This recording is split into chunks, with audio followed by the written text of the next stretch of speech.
Big breaking news చూస్తున్నాం. రాజమండ్రిలో కల్తీపాల ఘటనపై పోలీసుల దర్యాప్తు ముమ్మరం చేశారు. కొరకొండ మండలం నరసాపురంలో వరలక్ష్మి పాల కేంద్రాన్ని పరిశీలించారు ఏలూరు ఐజీ అశోక్ కుమార్. ఒక పాల క్యాన్ లోనే కల్తీ జరిగినట్లు దర్యాప్తు ద్వారా నిర్ధారించినట్టు వెల్లడించారు ఐజీ అశోక్ కుమార్. పాల వ్యాపారి అద్దాల గణేష్ పై 194 బిఎన్ఎస్ సెక్షన్ 174 సిఆర్పిఎస్ కింద కేసు నమోదు చేశారు.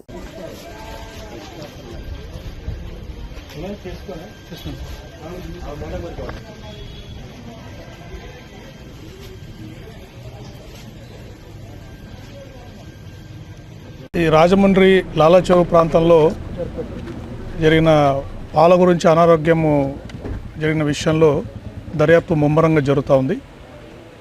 ఫోరెన్సిక్ టీమ్స్ కానీ ఇన్వెస్టిగేషన్ అన్నీ చేస్తున్నారు. త్వరలో మీకు అన్ని విషయాలు వెల్లడించడం జరుగుతూ ఉంది. ప్రజలు దీని గురించి ఆందోళన పడాల్సిన అవసరం లేదు. ఇది ఒక్క సోర్స్లోనే ఒక్క క్యాన్లోనే జరిగినట్టుగా మనకు తెలుస్తూ ఉంది. సో ప్రస్తుతానికి అక్కడ క్లోజ్ చేశారు కాబట్టి ఇష్యూస్ ఏం లేవు. ప్రస్తుతానికి 4 చనిపోయారండి. మిగతా వాళ్ళు హాస్పిటల్ ట్రీట్మెంట్ తీసుకుంటున్నారు. వాళ్ళు స్పెషాలిటీ హాస్పిటల్ పెట్టి మంచి ట్రీట్మెంట్ ఇస్తున్నారు. మొత్తం నిందితుడు ఈ కార్యక్రమం ఎప్పటి నుంచి చేస్తున్నా డీటెయిల్స్ అన్నీ మీకు త్వరలో తెలియజేయడం జరుగుతుంది. డీటెయిల్స్ అని చెప్తాను. Thank you sir.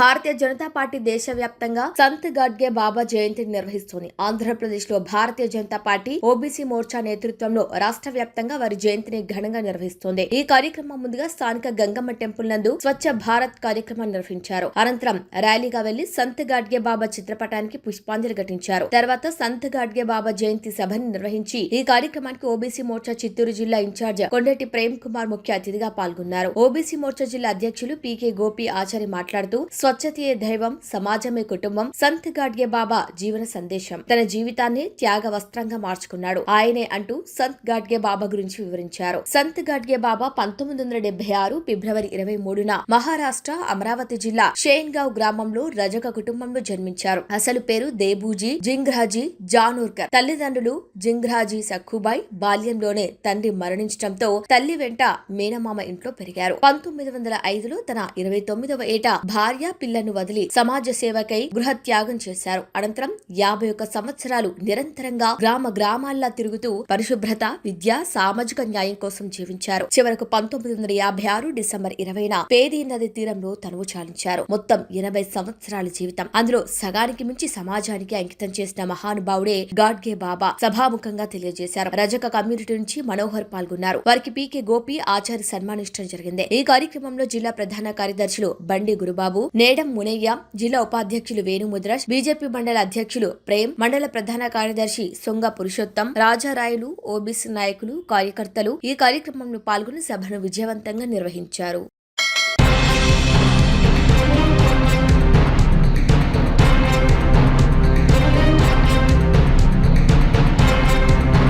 సిద్దిపేట జిల్లా గజ్వెల్ మండలం జాలిగామ గ్రామంలో గౌడ సంఘం ఆధ్వర్యంలో రేణుకా ఎల్లమ్మ తల్లి ఆలయ వార్షికోత్సవ వేడుకలు వైభవంగా నిర్వహిస్తున్నారు. సోమవారం అమ్మవారికి ఆలయంలో ప్రత్యేక పూజలు నిర్వహించారు. ఈ సందర్భంగా గ్రామ సర్పంచ్ తాళ్ల సునీత, ఆంజనేయులు గౌడ్, ప్రవీణ్ గౌడ్, అశోక్ గౌడ్ మాట్లాడుతూ అందరికీ రేణుకా ఎల్లమ్మ తల్లి అనుగ్రహం ఉండాలని కోరుకుంటూ గౌడ సంఘం ఆధ్వర్యంలో ఆలయ వార్షికోత్సవ వేడుకలను సేకరిస్తున్న ప్రతి ఒక్కరికి ధన్యవాదాలు తెలుపుతూ ఈ రోజు కాటమయ్యకు బోనం, పుట్టగమ్ముట, అమ్మవారి గంగా స్నానం, వివిధ కార్యక్రమాలు నిర్వహించడం జరిగిందని, మంగళవారం అమ్మవారి కళ్యాణ వేడుకలు నిర్వహించడం జరుగుతోంది. కళ్యాణ వేడుకల్లో భక్తులు పెద్ద ఎత్తున పాల్గొని అమ్మవారి కరుణా కటాక్షాలు పొందాలని కోరారు. ఈ కార్యక్రమంలో గ్రామ గౌడ సంఘం అధ్యక్షులు పంజాల వెంకట్ గౌడ్, తాళ్ల శ్రీనివాస్ గౌడ్, రాజా గౌడ్, హరికిషన్ గౌడ్, భూమా గౌడ్, యాదా గౌడ్, సింహం గౌడ్, రమేష్ గౌడ్, మహిళలు, చిన్నారులు, గ్రామస్తులు తదితరులు పాల్గొన్నారు.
నమస్కారం. జాలియం గ్రామంలో మొన్నటి శనివారం రోజు గణపతి పూజతో అమ్మవారి పూజ కార్యక్రమం మొదలైంది. నేడు కంఠమయ్య బోనం కూడా తీయడం జరిగింది. భక్తులందరూ అశేష జనంలో రావడం జరుగుతుంది. భక్తులు మరియు చుట్టుపక్కల గ్రామాల వారు వీచేసి అమ్మవారి కళ్యాణం వీచేసి భక్తులు అమ్మవారి అనుగ్రహం పొందవలసిందిగా మా గౌడ సంఘం ద్వారా భక్తులకు విజ్ఞప్తి చేస్తున్నాం. జాలిగామ గౌడ సంఘం ఆధ్వర్యంలో శ్రీ శ్రీ జమదగ్ని సమేత శ్రీ మావురాల రేణుకెల్లమ్మ ఆలయం లోపట ఇది 3వ వార్షికోత్సవము జరుగుతుంది. ఎంతో భక్తి శ్రద్ధలతో కుల బాంధవులు, తర్వాత గ్రామ ప్రజలు ప్రతి ఒక్కరూ ఈ యొక్క అమ్మవారి యొక్క కళ్యాణోత్సవంలో పాల్గొని ఎంతో ఉత్సాహంగా అమ్మవారి యొక్క కళ్యాణము జరిపించబడుతుంది. అదేవిధంగా ఎంతో మహిమాన్వితమైనటువంటి అమ్మవారు ఈ జాలిగామ ఎల్లమ్మ తల్లి, నాగశేష అమ్మవారు, తర్వాత గర్భాలయంలో శ్రీ శ్రీ జమదగ్ని సమేత మావురాల రేణుకెల్లమ్మ తల్లి అమ్మవారు ఎంతో పవర్ఫుల్. చాలా మొక్కినటువంటి ఏదైనా కోరిక అమ్మవారు తప్పనిసరిగా నెరవేర్చుతుంది. ఈ యొక్క వార్షికోత్సవాలు ప్రతి సంవత్సరము కానీ 3 ఏళ్ల కోపారి కానీ ఈ యొక్క గౌడ సంఘం జాలిగామ గౌడ సంఘం ఆధ్వర్యంలో ఎంతో అంగరంగ వైభవంగా జరిపించబడుతుంది. ఇది 3వ వార్షికోత్సవం సందర్భంగా ఈ యొక్క అమ్మవారి యొక్క ఉత్సవాలు జరపబడుతున్నాయి. ఇది శుక్రవారం నుంచి మొదలుకొని శుక్రాశని ఆది అమ్మవారి గ్రామ దేవతలకు బోనాలు ఈరోజు జాలిగామ గ్రామంలో శ్రీ జమదగ్ని మావురాల ఎల్లమ్మ ప్రతి సమేతంగా కళ్యాణ మహోత్సవానికి ఈ జాలిగామ గ్రామానికి చేసినటువంటి ఈ గ్రామం నుంచి అందరికీ నమస్కారము. గత 3 రోజులుగా ఈ భక్తి శ్రద్ధలతో సంఘం ఆధ్వర్యంలో భక్తి శ్రద్ధలతో ఈ కార్యక్రమాన్ని చాలా ఫలితంగా జరుపుకుంటున్నాము. కళ్యాణానికి అందరూ భక్తితో ఈ మండపానికి వచ్చి అమ్మవారి యొక్క ఆశీస్సులు తీసుకోవాలని కోరుతున్నాను. జై బోలో జలిగామ ఎల్లమ్మకి జై బోలో అమ్మవారి ఎల్లమ్మకి. ఓకేనా?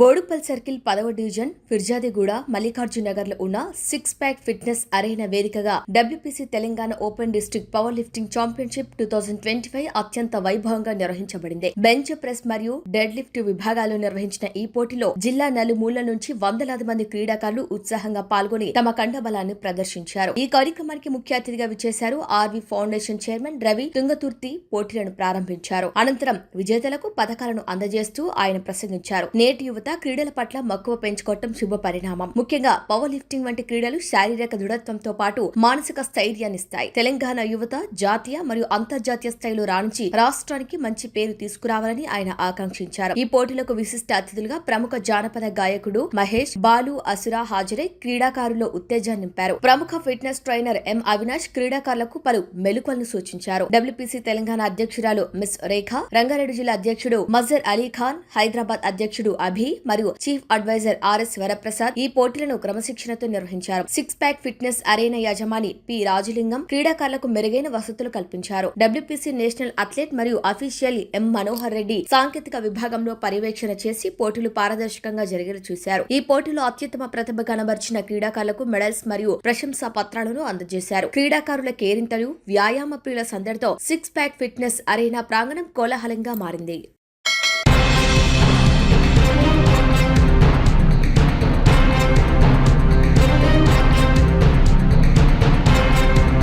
నంద్యాల జిల్లా సిపిఐ సమితి సభ్యులు సంజీవులు ఆవుకు మండల సిపిఐ కార్యదర్శి నాగాంజనేయులు ఆధ్వర్యంలో రాష్ట్ర ప్రభుత్వం ప్రవేశపెట్టిన బడ్జెట్ పై అసహనం వ్యక్తం చేస్తూ ఆవుకు తహసీల్దార్ మల్లికార్జున్ రెడ్డికి వినతిపత్రం అందజేశారు. అనంతరం సిపిఐ సమితి నాయకులు సంజీవులు మాట్లాడుతూ ఆంధ్రప్రదేశ్ రాష్ట్ర ప్రభుత్వం రైతులకు ఉపయోగం లేదని ఆయన మండిపడ్డారు. సిపిఐ నాయకులు నాగాంజనేయులు మాట్లాడుతూ ఆంధ్రప్రదేశ్ రాష్ట్ర ఆర్థిక శాఖ మంత్రి పయ్యావుల కేశవ్ అసెంబ్లీలో ప్రవేశపెట్టిన 2026-27 బడ్జెట్ 3.33 లక్షల కోట్ల బడ్జెట్ తో వ్యవసాయ రంగానికి కేవలం 4.31% మాత్రమే కేటాయించడం గ్రామీణ ఆర్థిక వ్యవస్థను దెబ్బతీసే విధంగా ఉందన్నారు. అన్నదాత సుఖీభవ పథకానికి గతంలో 9.400 కోట్లు ఉండగా ప్రస్తుతం 6.600 కోట్లు తగ్గించారు. రాష్ట్రంలో మెజార్టీ భూములు సాగు చేస్తున్న కవులు, రైతుల ప్రస్తావన బడ్జెట్లు లేకపోవడం చాలా దురదృష్టకరమని, వడ్డీ రాయితీకి 2,000 కోట్లు అవసరమైతే కేవలం 250 కోట్లు కేటాయించారు. ఉచిత పంటల బీమాను ఎత్తివేయటం, ప్రకృతి విపత్తుల సహాయానికి నిధులను కేటాయించకపోవడంతో రైతాంగం ఆందోళన చెందుతున్నారు. గత సంవత్సరం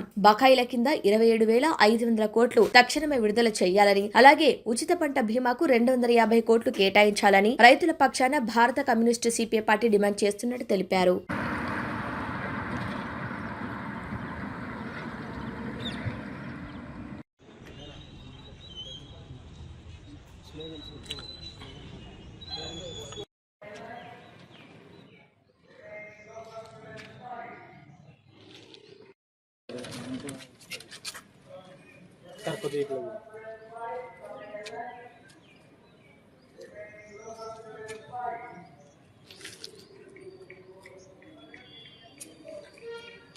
అధికారులకు పంపించి సాయం చేస్తే అందులో వాళ్ళు పని చేసుకునే వాళ్ళు ఉన్నారు కదా సార్, ఇది గుర్తులు తీసుకుని వేస్తున్న వాళ్ళ ఊరికి కౌలు రైతులకు కౌలు కార్డు ఇచ్చారు కానీ ఆ కౌలు కార్డుల ద్వారా ఆదాయం లేదు సార్. పై అధికారులు ఏమో తీసుకోండి మీకు కౌలు అది మీకు నష్టపరిహారం ఏదైనా అందించమంటున్నారే కానీ ఆ నష్టపరిహారానికి సంబంధించిన బడ్జెట్ కూడా ఊసేస్తలేదు సార్. బడ్జెట్లో మరి రైతులు నిరాశ చెందే మొండి చేయి చూపించే బడ్జెట్ తయారైంది. దాన్ని పూర్తి కూడా మేము రైతు సంఘంగా వ్యతిరేకిస్తున్నాము. అందులో భాగంగానే మరి రైతు పండించిన పంటకు గిట్టుబాటు ధరలు లేవు. రైతుకు గిడ్డంగులు ఏర్పాటు చేయాలా, స్వామినాథన్ సిఫారసు అమలు చేయాలా, S250ని అమలు చేయాలా, మరి రైతు ఇన్సూరెన్సు, రైతు బీమా, మరి కావాల్సిన మరి పైలా తుఫానులో నష్టపోయిన రైతాంగానికి ఇంతవరకు కూడా మరి నష్టపరిహారం ఇవ్వలేదు. అందులో మరి రైతులు మరి పెట్టుబడులు పెట్టి లాస్ట్ పంట చేతికి వచ్చేటప్పటికి మరి గిట్టుబాటు ధర లేక ఆత్మహత్యలు చేసుకున్న సందర్భాలు కూడా ఉన్నాయి. ఆ ఆత్మహత్యల నివారణలో కూడా ఈ రాష్ట్ర కేంద్ర ప్రభుత్వాలు మరి నిర్వీర్యమైపోయినాయని వాళ్ళకి మళ్ళీ ఎక్స్గ్రేస్ ఇవ్వడంలో కూడా ఈ రాష్ట్ర కేంద్ర ప్రభుత్వాలు ఇంతవరకు కూడా మరి ఎక్స్గ్రేస్ ఇవ్వలేని పరిస్థితి కూడా ఉందని కూడా మేము తెలియజేస్తున్నాం. కాబట్టి అందరికీ నమస్కారం. ఈరోజు నంద్యాల జిల్లా అవుకు మండలంలో ఉన్నటువంటి తహసీల్దార్ వారి కార్యాలయంలో తహసీల్దార్ గారికి వినతి పత్రం ఇవ్వడం జరుగుతుంది. అలాగనే మేము ధర్నా కార్యక్రమము నిర్వహిస్తున్నాము.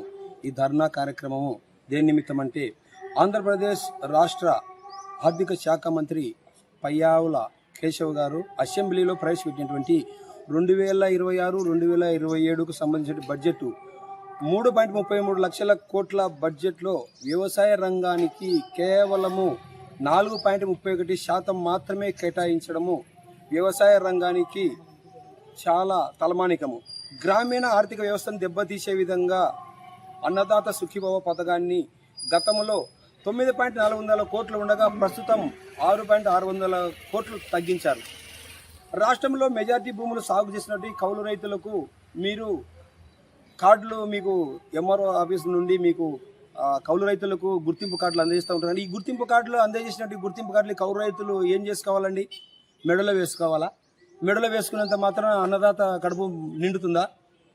ఇది కేవలము ఈ చిత్తశుద్ధితో మంత్రి గారు చొరవ తీసుకొని కౌలు రైతులకు న్యాయం చేయాలని భారత కమ్యూనిస్ట్ పార్టీ తరఫున తెలియజేస్తున్నాము. అలాగనే ఉచిత పంట బీమాను ఎత్తివేయడము, ప్రకృతి విపత్తులకు సంబంధించి పంట నష్ట పరిహారానికి సంబంధించిన బడ్జెట్ కూడా ఎత్తివేయడం చాలా దుర్మార్గం.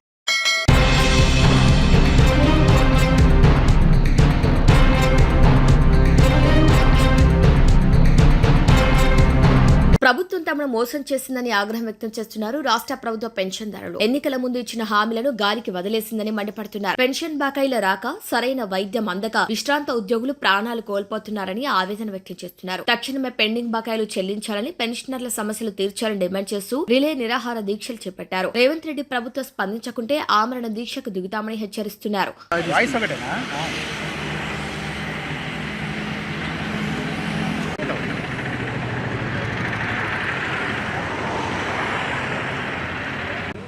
పెన్షన్ల బకాయిలు పెన్షన్ల సమస్యల పట్ల రాష్ట్ర ప్రభుత్వం వైఖరి పెన్షన్ల ఐక్యత అగదరహిత వైద్యం మెరుగుపరచాలి వెల్నెస్ సెంటర్ల సౌకర్యాలు మెరుగుపరచాలి 8 రూపాయలతో పనిచేసే ప్రత్యేక ఉపాధ్యాయులకు నేషనల్ ఇంక్రిమెంట్లు పరిశోధించారు.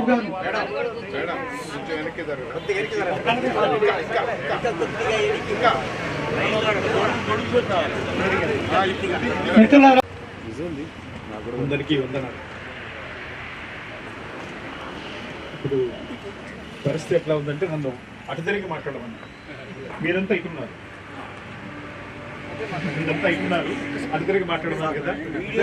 పూర్తిగా ఒక విషయం, ప్రభుత్వం ఇంకో వైపు తీసుకుంటుంది, పెన్షన్ వైపు చూడాలి. వాళ్ళు మొత్తం ప్రభుత్వ యంత్రాంగాన్ని దానికి ప్రతిస్పందనగా ఒక విధానాన్ని ప్రవేశపెట్టారు. అది యూరోప్ మొత్తం చర్చ జరిగింది. అప్పుడు బ్రిటిష్ ప్రభుత్వంలో ఉన్నటువంటి వాళ్ళు, బ్రిటిష్ వాళ్ళు అప్పుడు ప్రభుత్వం నడపడం కొరకు సరే వాళ్ళకి మనుషులు కావాలి. వాళ్ళకి నా పేరు ఏ రాజేంద్ర బాబు. నేను ఈ state government pensioners association Telangana రాష్ట్ర అధ్యక్షుడిని. పెన్షనర్లు చచ్చిపోతూ ఉన్నారు. ఎందుకోసం అంటే వాళ్ళకి రావాల్సిన బకాయిలు రాక, వాళ్ళు 30-40 ఏళ్ళు సర్వీసులు చేసి ప్రభుత్వ సర్వీస్లో ఉండి వాళ్ళు దాచుకున్న సొమ్ము, వాళ్ళకి హక్కుగా రావాల్సినటువంటి కొన్ని బెనిఫిట్స్ అవి రాక చచ్చిపోతూ ఉన్నారు. దీన్ని పరిష్కారం చేయమని చెప్పేసి ప్రభుత్వాన్ని వేడుకుంటూ ఉన్నాము. ఇక లాభం లేదని చెప్పేసి ఇక మేము రోడ్డు పక్క అయినా సరే, ఎండలో అయినా సరే, వృద్ధులు 60-70 ఏళ్ళు వృద్ధులు ఆ సమస్య పరిష్కారం చేయండి అని చెప్పేసి రోడ్డుకి ఎక్కాల్సిన పరిస్థితి ఏర్పడింది ఈ ప్రభుత్వం నిర్వాహకం వల్ల. ఇది క్షమించరాని విషయం. ఇది మేము కాంగ్రెస్ ప్రభుత్వాన్ని ఎన్నుకుంటే మా సమస్యలు పరిష్కారం అయిపోతాయి అని చెప్పేసి ఒక ఆశతో మేము ప్రభుత్వాన్ని గెలిపించాం. పెన్షనర్స్ కానీ, ఉద్యోగస్తులు కానీ, ఉపాధ్యాయులు కానీ అందరూ కూడా ఒక నడుం బిగించి, లేదు పాత ప్రభుత్వం చాలా ఒక నిరంకుశ ధోరణి అవలంబిస్తూ ఉంది ప్రజల పట్ల, ఇది సరికాదు అని చెప్పేసి మేము ముందుకొచ్చి నడుం బిగించి మేము అసలు కాంగ్రెస్ ప్రభుత్వం గెలిపించండి అని చెప్పేసి పిలిపించింది బహిరంగంగా మా సంఘమే. అయితే ఇప్పుడు పరిస్థితి మాత్రం దారుణంగా తయారైంది. ఇది ఎంతకాలం సాగడానికి వీల్లేదు. ఇది తప్పనిసరిగా ప్రభుత్వం తన వైఖరి మార్చుకోవాలి. పెన్షన్ల పట్ల నిర్లక్ష్య ధోరణి విడనాడాలి. పెన్షన్లకు రావాల్సినటువంటి డిఏ ఏరియర్స్ కానీ, డిఆర్ ఏరియర్స్ కానీ, ఆ తర్వాత పిఆర్సీ కానీ, తర్వాత మరీ ముఖ్యంగా ఈ మార్చి 2024 తర్వాత రిటైర్ అయినటువంటి వాళ్లకు రావాల్సిన అన్ని బెనిఫిట్స్ కూడా తక్షణమే చెల్లించాలని చెప్పేసి మేము ప్రభుత్వం డిమాండ్ చేస్తున్నాం. ఎన్జిపిఐటి జిల్లా ఖమ్మం జిల్లా ప్రధాన కార్యదర్శి రాయల్ రవికుమార్. మేము ఈరోజు రాష్ట్ర ఎన్జిపిఐటి ఇచ్చినటువంటి పిలుపు మేరకు అన్ని జిల్లా కేంద్రాల్లో కలెక్టర్ కార్యాలయం ముందు నిరసన దీక్షలు, ముఖ్యంగా నిరసన దీక్షలు దేని గురించి అంటే 2024 తర్వాత రిటైర్ అయినటువంటి ఉద్యోగులు, అన్ని రకాల ఉద్యోగులు ఎవరైతున్నారో వాళ్ళందరికీ కూడా ఈనాటి వరకు కూడా ప్రభుత్వం ఉద్యోగులు తను దాచుకున్నటువంటి సొమ్ముని జీపీఎఫ్ కానివ్వండి, లేకపోతే వాళ్ళకి రావాల్సినటువంటి గ్రాట్యుటీ కానివ్వండి, కంపిటీషన్ కానివ్వండి, వాళ్ళకి రావాల్సినటువంటి జేఏసీ కానివ్వండి, వాళ్ళకి రావాల్సినటువంటి ఇంకా అనేక రకాలైన బకాయిలను మొత్తం కూడా ప్రభుత్వం చెల్లించకుండా నిస్సారం చేయటం మూలంగా ఈరోజు 100 నుంచి 110 మంది వరకు కూడా అనారోగ్యాలతోని, రకరకాల ఒత్తిళ్లతోని రాష్ట్ర వ్యాప్తంగా చనిపోవడం అనేది జరిగింది. ఇటీవల కాలంలో నిన్నగాక మొన్న మన ఖమ్మం జిల్లాలో పోలీసు ఏఎస్ఐ చేసినటువంటి మైసే గారు కూడా చనిపోవడం జరిగింది. ఆర్థిక ఇబ్బందుల్లో ఉండి నానా కష్టాలు పడి వారి కుటుంబం మొత్తం కూడా ఇలా రోడ్డు మీద ఉన్నటువంటి పరిస్థితి. అలా చనిపోయిన వ్యక్తికి అనేక రకాలైన ఒత్తిడి ఫలితంగా ఈరోజు మొత్తం కూడా అనివార్యంగా 30 లక్షలు మాత్రమే శాంక్షన్ చేసి చేతులు దులుపుకునే పరిస్థితి ఉంది. కానీ మిగతా ఇంకా 40-50 లక్షలు కూడా ఆయనకు రావాల్సిన పరిస్థితి ఉన్నప్పుడు కూడా అవి అందించలేదు.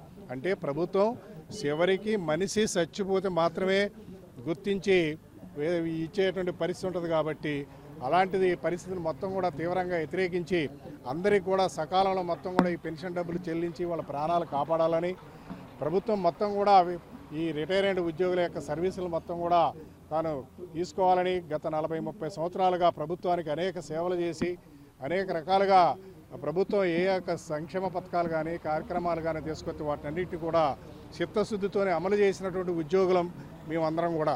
అలాంటి ఉద్యోగులకే ఈనాడు మొత్తం కూడా రిటైర్ కాగానే వీళ్ళందరూ కూడా చిన్న చూపు చూసే పరిస్థితి ఉంటుంది.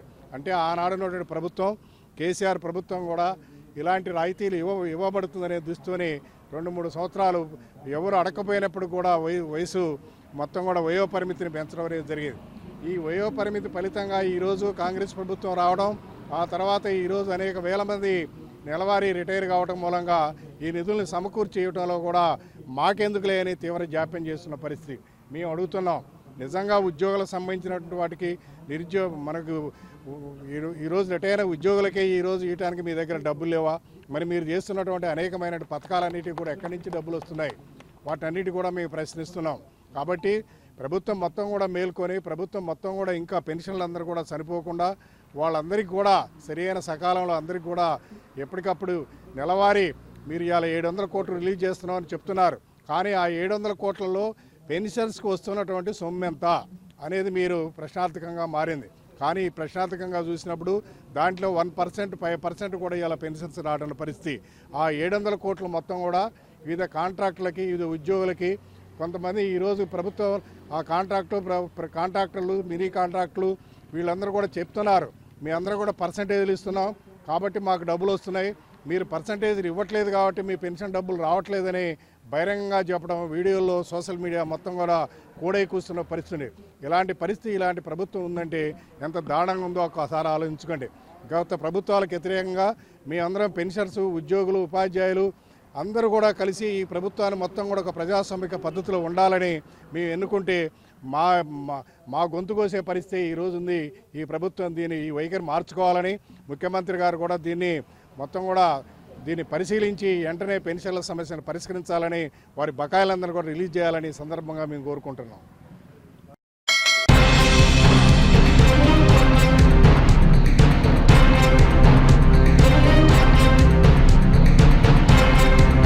మద్యం మత్తులో సరదాగా ఈతకు వెళ్లిన ఇద్దరు స్నేహితులు చెరువులో పడి గల్లంత కావడంతో గ్రామంలో విషాదం నెలకొంది. మహబూబ్ నగర్ జిల్లా జడ్చర్ల మండలం గొల్లపల్లి గ్రామానికి చెందిన నవీన్, యాదగిరి అనే ఇద్దరు స్నేహితులు నిన్న సాయంత్రం వేళ ఈత కొట్టడానికి గ్రామ సమీపంలో ఉన్న చెరువు వద్దకు వెళ్లి చెరువులో దూకారు. నీటిలో దూకిన ఇద్దరు స్నేహితులు సాయంత్రం వరకు కూడా రాకపోవడంతో వారిని గమనించిన గ్రామస్తులు కుటుంబీకులకు సమాచారం అందించారు. దీంతో ఘటనా స్థలానికి చేరుకున్న కుటుంబీకులు స్థానిక పోలీసులకు సమాచారం అందించడంతో ఈ రోజు ఉదయం అగ్నిమాపక సిబ్బంది, ఎన్డీఆర్ఎఫ్ బృందాలు గాలింపు చర్యలు చేపట్టాయి. కాగా ఇప్పటి వరకు ఎలాంటి ఆచూకీ లభించలేదు. అయితే స్నేహితులిద్దరూ నిన్న సాయంత్రం మద్యం మత్తులో ఈత కొట్టడానికి ద్విచక్ర వాహనంపై చెరువు వద్దకు వెళ్లి ద్విచక్ర వాహనంతో పాటు బట్టలను కూడా అక్కడే వదిలి చెరువులో దూకటంతోనే గల్లంతైనట్లు గ్రామస్తులు తెలిపారు. దీంతో గల్లంతైన వారి కోసం గాలింపు చర్యలు కొనసాగుతుండటంతో గ్రామస్తుల్లో ఆందోళన నెలకొంది. కాగా ఇద్దరు స్నేహితులు నిరుపేద కుటుంబానికి చెందిన వారు కావడంతో పెయింటర్లుగా జీవనం కొనసాగిస్తున్నారు.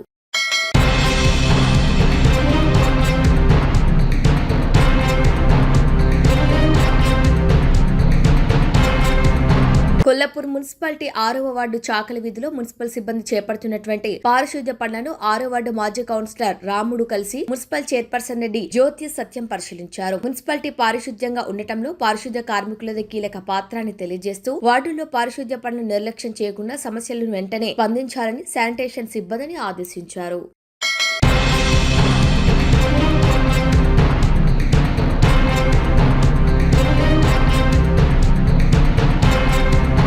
సిద్దిపేట జిల్లా గజ్వేల్ ప్రజ్ఞాపూర్ మున్సిపల్ 1వ వార్డు కౌన్సిలర్ గా తనను భారీ మెజార్టీతో గెలిపించిన ప్రజలకు కప్ప మమత పోచయ్య హృదయపూర్వక కృతజ్ఞతలు తెలిపారు. వార్డులోని ప్రతి ఇంటికి వెళ్లి ప్రజలను ఆప్యాయంగా పలకరించి స్వయంగా ధన్యవాదాలు తెలియజేశారు. ఈ సందర్భంగా వారు మాట్లాడుతూ తనపై ఎంతో నమ్మకంతో బీఆర్ఎస్ పార్టీ టికెట్ కేటాయించి తన ఘన విజయానికి ఎంతగానో సహకరించిన బీఆర్ఎస్ పార్టీ సీనియర్ నాయకులకు ప్రత్యేక కృతజ్ఞతలు తెలిపారు. వార్డుల్లో ప్రజలు ఎదుర్కొనే ఎలాంటి సమస్యలైనా తన దృష్టికి తీసుకురావాలని, వాటిని వెంటనే పరిష్కరించేందుకు నిరంతరం కృషి చేస్తానని హామీ ఇచ్చారు. ఓటు వేసి గెలిపించిన 1వ వార్డు ప్రజలందరికీ కృతజ్ఞత తెలుపుతున్నాను. మా కోసం కష్టపడ్డ బీఆర్ఎస్ కార్యకర్తలందరికీ మా ధన్యవాదాలు. ఏ సమస్యలున్నా 1వ వార్డు అభివృద్ధి గురించి మేము ఫస్ట్ వార్డు కౌన్సిలర్ కప్ప మమతా పోచయ్య గారు ఈరోజు 1వ వార్డు ప్రజలను కలవడానికి మా దగ్గర రావడం జరిగింది. వారికి భారీ మెజార్టీతో గెలిపించినటువంటి 1వ వార్డు ప్రజలను కలిసి వారి యొక్క కృతజ్ఞతలు తెలియజేయడం కోసం రావడం జరిగింది. మరి ఈరోజు 1వ వార్డులో మేము కష్టపడి గెలిపించినటువంటి మా కౌన్సిలర్ కప్ప మమతా పోషయ్య గారు రావడం జరిగింది. ఇంతకుముందుకు మేము ఇంటింటికి తిరిగి ఎలా ప్రచారం చేశామో గెలిపించిన తర్వాత కూడా అందరం మళ్ళీ ఓటర్లను కలిసి వారి యొక్క ధన్యవాదాలు అంటే వారికి ధన్యవాదాలు తెలిపి వారి యొక్క సమస్యలను తెలుసుకోవడం జరిగింది. ఆ సమస్యలన్నింటినీ చైర్మన్ గారికి వైస్ చైర్మన్ గారికి చెప్పి తీర్స్తామని వాళ్ళు హామీ ఇవ్వడం జరిగింది. మా 1వ వార్డు ప్రజలు గెలిపించినందుకు మా బీఆర్ఎస్ పార్టీ అధ్యక్షులుగా వారికి ధన్యవాదాలు తెలుపుకుంటున్నాను. వార్డు కౌన్సిలర్గా గెలుపొందినటువంటి కప్ప మమతా పోచయ్య గారు 1వ వార్డులో గెలిపించిన ప్రజలందరికీ ధన్యవాదాలు తెలియజేసుకుంటూ ఇంటింటి ప్రచారం ఏ విధంగా అయితే చేసిరో మళ్ళీ వాళ్ళను ఓటర్లను కలిసి వారి కృతజ్ఞతలు తెలియజేయడం జరిగింది. వారిని భారీ మెజార్టీతో గెలిపించినటువంటి 1వ వార్డు ప్రజలందరికీ ధన్యవాదాలు తెలియజేశారు. అదేవిధంగా ఈ వార్డులో ఉన్నటువంటి కొన్ని చిన్న సమస్యలు ఉన్నాయి. వాటిని కూడా వాళ్ళ దృష్టికి ప్రజలు తీసుకొస్తే వీళ్ళు ఈరోజు మన మున్సిపల్ చైర్మన్ గారికి వైస్ చైర్మన్ గారి దృష్టికి తీసుకెళ్లి ఆ సమస్యల్ని పరిష్కరిస్తామని తెలియజేయడం జరిగింది. వారిని మంచి మెజార్టీతో గెలిపించినటువంటి 1వ వార్డు ప్రజలందరికీ కూడా కృతజ్ఞతలు తెలియజేయడం జరిగింది.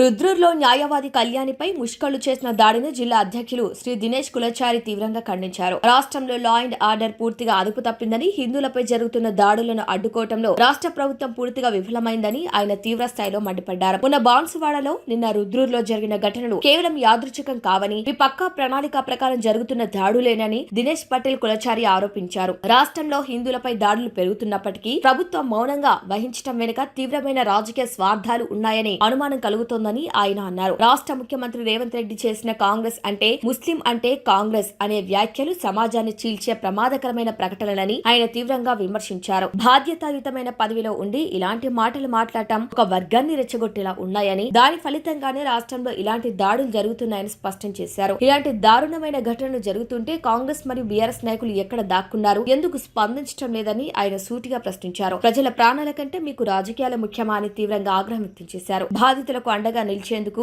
రుద్రూర్ బయలుదేరారు దినేష్ పటేల్ కులచారిని జిల్లా కార్యాలయం నుంచి బయటకు రాకుండా పోలీసులు భారీ బందోబస్తుతో అడ్డుకోవటాన్ని ఆయన తీవ్రంగా ఖండిస్తున్నారు. ప్రజల కోసం పోరాడే వారిని అడ్డుకోవటం అంటే ప్రజాస్వామ్యాన్ని అనగదొక్కటమే అని, ముమ్మాటికి ప్రభుత్వ వైఫల్యానికి ఇది నిదర్శనమన్నారు. హిందువులపై దాడులు చేస్తే ఇకపై చూస్తూ ఊరుకోం, ప్రతి దాడికి చట్టబద్ధంగా గట్టి సమాధానం చెప్తాం. ప్రభుత్వం తక్షణమే స్పందించి న్యాయవాది కళ్యాణిపై దాడి చేసిన నిందితులను అరెస్టు చేసి కఠిన చర్యలు తీసుకోకపోతే ఇందూరు జిల్లా వ్యాప్తంగా పెద్ద ఎత్తున ఆందోళన చేపడతామని దినేష్ పటేల్ కులచారి ప్రభుత్వాన్ని హెచ్చరించారు. ఈ కార్యక్రమంలో చింతా శ్రీనివాస్ రెడ్డి, ప్రమోద్ కుమార్, నూతల శ్రీనివాస్ రెడ్డి, ఆనంద్, జగన్ రెడ్డి, ఆనందరావు, గడ్డం రాజు, బొబ్బిలి వేణు, నరేష్, ఆమంద్ విజయకృష్ణ, చిరంజీవి, శ్రీకాంత్, ప్రతాప్, అర్జున్ రెడ్డి తదితరులు పాల్గొన్నారు. జై శ్రీరామ్.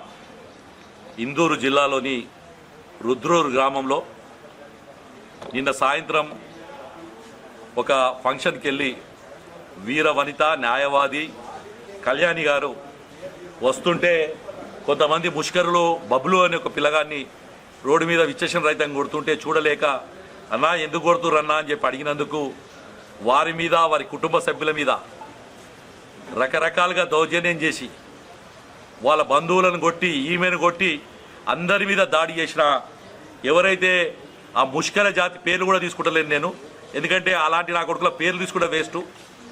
ఇవాళ నేను ఒకటే అడుగుతున్నాను, మేము వెళ్ళి ఆమెకు సాంఘీభావం చెప్దాం అనుకుంటే పోలీస్ డిపార్ట్మెంట్ మమ్మల్ని అడ్డుకుంటుంది.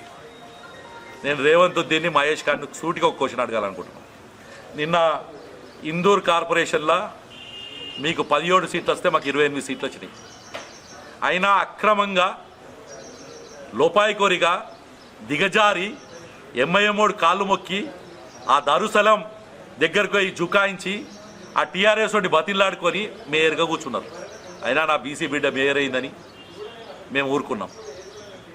నిన్న ఒక స్టేట్మెంట్ ఇచ్చారు, హిందూ ముస్లిం బాయ్ బాయ్ అని. మరి బాన్స్వాడలో దాడి చేస్తున్నప్పుడు ఏడిపోయింది బాయ్ బాయ్ అని అడుగుతున్నా.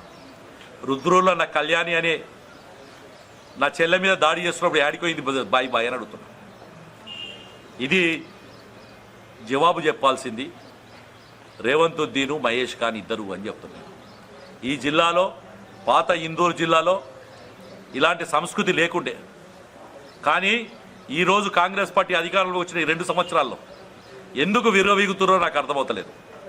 మరి రేవంత్ ఉద్దీన్ చూసుకున్నా, మహేష్ ఖాన్ చూసుకోనా వీళ్ళ ఈ విచ్చల విడిగా హిందూ సోదరుల మీద దాడి చేస్తున్నారు.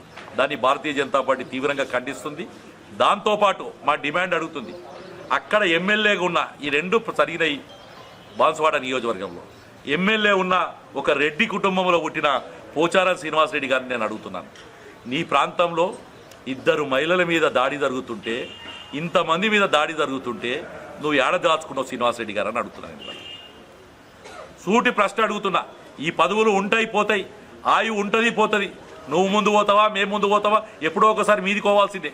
మీదికి పోయినప్పుడన్నా జవాబు చెప్పాలి కదా శ్రీనివాసరెడ్డి గారు. ఒక రెడ్డి కుటుంబంలో పుట్టావు, నీ ఇంట్లో ఆడపిల్లలు ఉన్నారు, ఆడపిల్లలు దౌర్జన్యం చేస్తున్నా కానీ ఇంకా ఎందుకు దాచుకుంటున్నావు, ఏ ఓట్ల కోసమో అడుగుతున్నాం మేము.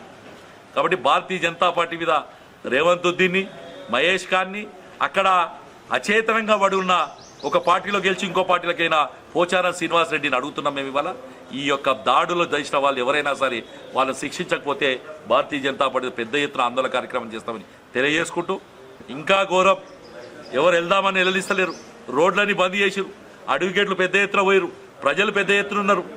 హిందూ మేలుకున్న రోజు ఇలాంటి అరాచకాలు చేసే వ్యక్తులేం కాదు, మొత్తం యావత్తు వ్యవస్థనే తిరగరాస్తారని చెప్పి భారతీయ జనతా పార్టీ హెచ్చరిస్తారు.